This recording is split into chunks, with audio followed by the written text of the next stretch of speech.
الرحيم annagu aad iyo aad uga xun kana murugaysan waxaanu tacsi u diraynaa dadkii shacabka ahaa ee ku geeriyooday shaqaaqadii ka dhacday Burco iyo Hargeysaba waxaanu Ilaahay uga baryaynaa inuu naxariistii janno siiyo dadka geeriyooday ee muwaadiniinta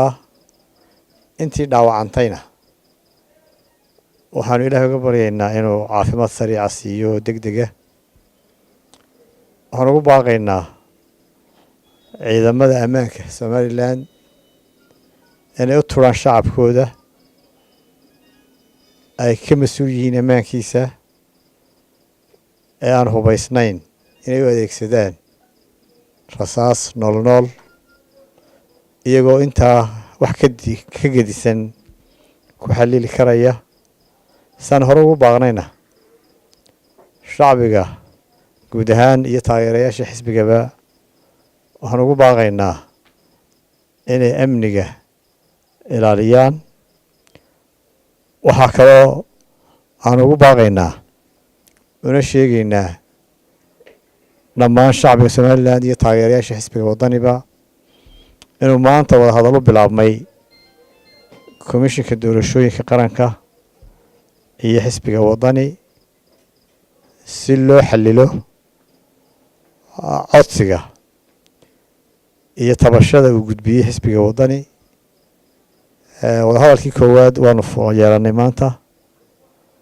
waanu u gudbinay wixii dareena iyo tabashooyinaba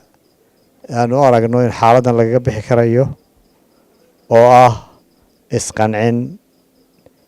kuna saabsan dhammaan wixii xisbigu dalbaday inay fuliyaan codsiga waanu u gudbinay waxaanu suugaynaa wada hadal labaad oo aanu ku heli doono go'aanka komishanka waxaan ugu baaqaynaa dhammaan shacbiga iyo gaar ahaan taageerayaasha xisbiga wadani inay naga warsugaan waxaan rajaynaynaa xaaladdaas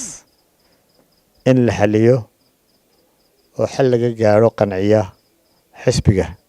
iyo taageerayaashiisaba haddii Ilaahay ka dhigo. Assalaamu calaykum waraxmatullaahi wabarakaatu.